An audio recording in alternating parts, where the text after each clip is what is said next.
the best reality show to win? Now, obviously that is sort of a subjective question depending on what you want out of life, but I found this list from Deadspin.com about speculating what are the best reality shows to win. So I'm gonna run down the list and I wanna get a reaction from Hasan and from you guys in the comment section. So they say the best reality show for you to win, number 1 is Top Chef. Because of the resume boost, you can open up a restaurant after that. You also get 6-figure cash prize and no strings attached. You don't have to, go on and do any, like with American Idol, you'd sign a record deal, that sort of thing. Or you don't have to go on and be married to someone that you hate. Okay, even though you were together for, camera purposes. Number 2, The Amazing Race, because you get to travel all over the world, and if you win, you get $1 million. I actually think Amazing Race would probably be the best one to win. And then number 3, Survivor, you win $1 million, but you do have to suffer a lot of bullshit. And then also there's a lot of like fame whores that are gonna be on there. It's true, that's a lot of people go on Survivor because you can just go on there and get famous real hot and quick. So that's why they put Top Chef as number 1, because you have career longevity, because you already have like a skill set that you have parlayed into some flash in the pan fame that you can then But what if use. you're not a chef? Well, then don't go on Top Chef. Number 4, Project Runway.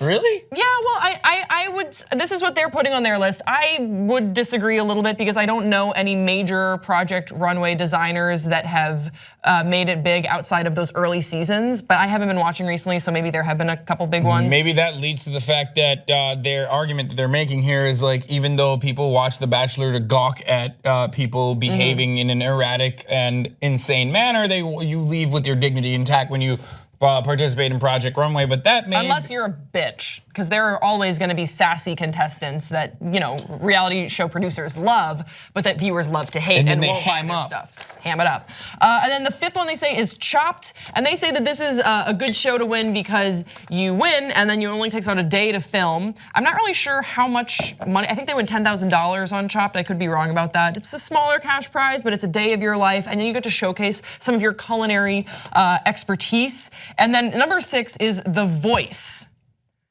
I don't know about these singing shows because I can't name past Voice winners. But because The Voice— I can't name past any winners from any of these shows in general. Well, I can name, like for American Idol, we had like Kelly Clarkson, Carrie Underwood. I don't know who those, I mean, I know Carrie Underwood, but I didn't know.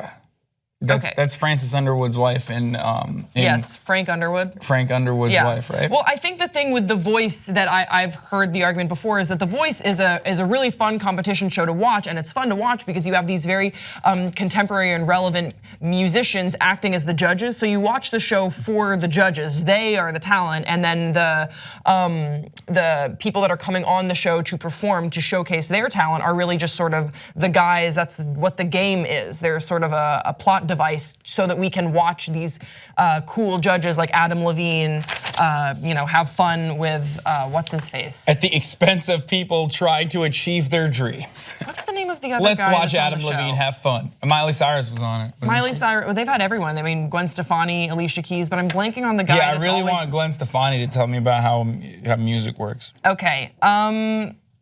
Just kidding, she's great. I used to have a big crush on her. Number 7 is— Now it starts to get, the list will start to get funny from here on. Number 7 is a little strange. Judge Judy is they say the number 7 best reality show according to Deadspin that you could go on because you get a little bit of a small cash settlement, and they say legal dominion over your former best friend. That would be kind of fun. If I took you to court, it'd be an entertaining episode. And then number 8, The Ultimate Fighter. I've never seen that show. And now it starts to get sad because then they expose what all the shitty parts are about winning these reality shows, where it's like, yeah, you fight for like a season and then you're, Dana White's dog, basically. Yeah. And then number 9, Shark Tank. Shark Tank, I think, is a hit or miss. They've had some successful companies come through on Shark Tank, but most of the time it's sort of dud ideas and sort of odd. A lot of times I get frustrated when I watch Shark Tank because my roommate watches Shark Tank, so I'll watch it with him. Sometimes these people will hand over like 70% of their company on a risky deal of someone they've been in a room with for a couple hours. I don't know. That's a very unnerving show. It's fun to watch, but I don't know if I'd want to ever go on there. Yeah, and then most of the time those businesses fail, especially if Mark Cuban's investing in them. Okay. I read that specifically to see if there was a note about Mark Cuban, seed funding your business, and yeah, there is. Yeah, of course, he funds everyone. He's crazy. He's just like, here, take the money and give me like 85% of your company. Oh, it tanked in a year? Well, sorry. And then they say your life sucks now. Number 10, they say Hell's Kitchen. Number 11, Celebrity Apprentice, because whatever, I guess. And number 12, Strangled with Your Own Tie. And number 13, The Bachelor. By the way, Strangled with Your Own Tie is not an actual show. They were just making the point, I think, that it's better to be strangled by your own tie than appear on The Bachelor, which will then make more sense. Because Grace, make your point about which show I should be on. I think that Hasan should be a contestant on The Bachelorette. Not necessarily this season, because obviously you can't submit anymore because Rachel Lindsay is not taking any more suitors. But I think that in the future, I think you'd be a very entertaining contestant on The Bachelor. You might end up being a Chad, but I think that you'd be a Chad with a big heart if you would let people get to know you.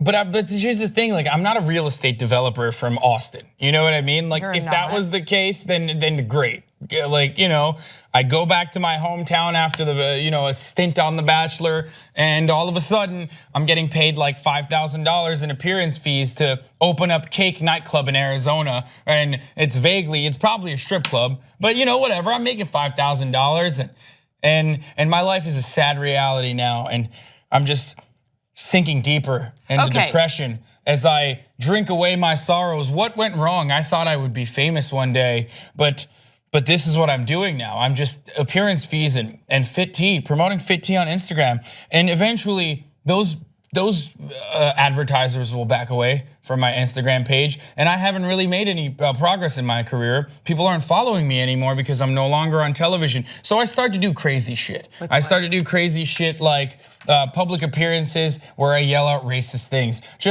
Who's doing this? At first I do it for attention, but I really like the way it feels. And people are talking about me as I spiral deeper into whatever mind-numbingly fame whore-like animal I've become.